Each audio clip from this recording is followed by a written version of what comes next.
Hello guys, स्वागत है आपका चैनल इन ऑल सब्जेक्ट्स में।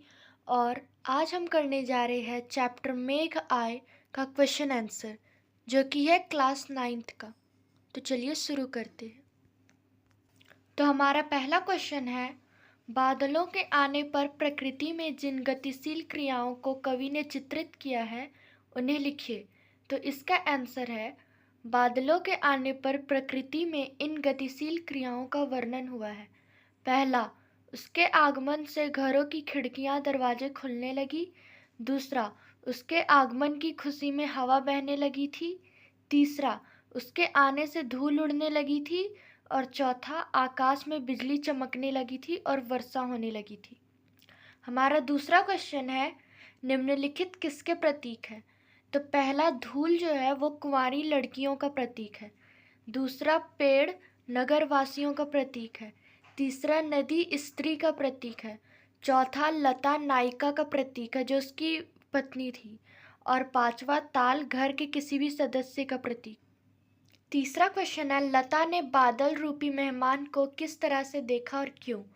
तो इसका आंसर है, लता ने बादल रूपी मेहमान को किवाड़ की ओट में से देखा, क्योंकि वह बहुत समय बाद आए थे और दूसरी ओर वह उनसे देर से आने के कारण रूठी हुई भी थी।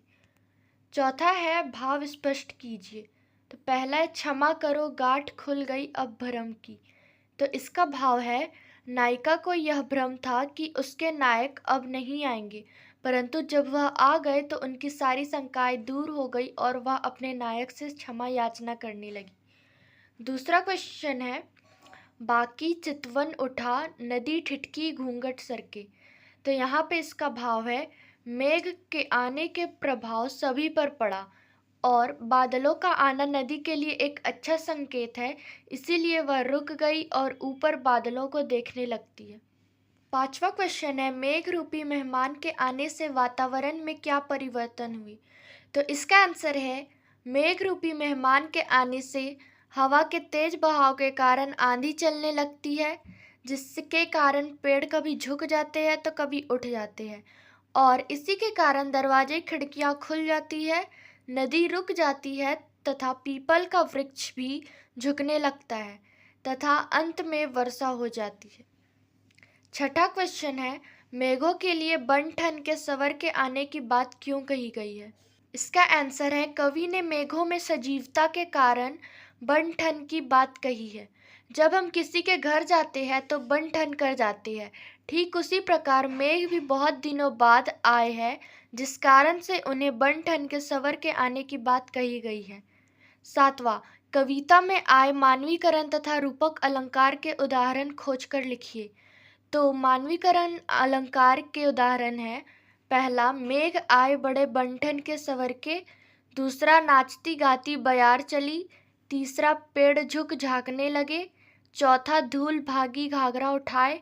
पांचवा, बूढ़े पीपल ने जुहार की। छठा, बोली अकुलाई लता। और सातवां है, हरसाया ताल लाया पानी परात भर के।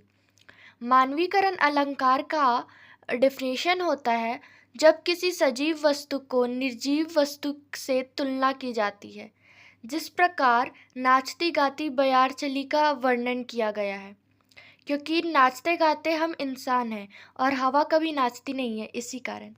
इसमें रूपक अलंकार है, पहला, क्षितिज अटारी गहराई और दूसरा, दामिनी दमकी। आठवां क्वेश्चन है, कविता में जिन रीति रिवाजों का मार्मिक चित्रण हुआ है उसका वर्णन कीजिए। तो इसका उत्तर है, गांव में मेहमान चाहे किसी के भी घर आए हो, परंतु उत्सुकता और उल्लास पूरे गांव में होती है। सभी लोग अपने अपने तरीके से स्वागत में जुट जाते हैं। स्त्रियां मेहमान से पर्दा करने लगती है तथा बुजुर्ग झुककर उनका स्वागत करते हैं। परात में पानी भरकर पानी भी लाया जाता है। और इस प्रकार कविता में कुछ ग्रामीण रीति रिवाजों का वर्णन हुआ है। हमारा 9वां क्वेश्चन है, कविता में कवि ने आकाश में बादल और गांव में मेहमान के आने का जो रोचक वर्णन किया है उसे लिखिए। तो इसका आंसर है, कविता में मेघ और दामाद के आगमन में समानता बताई गई है।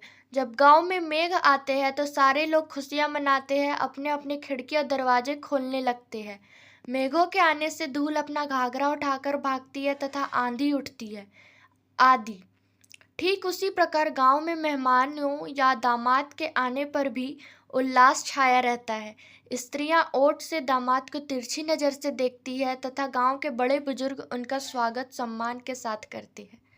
हमारा 10वां और आखिरी प्रश्न है, काव्य सौंदर्य लिखिए।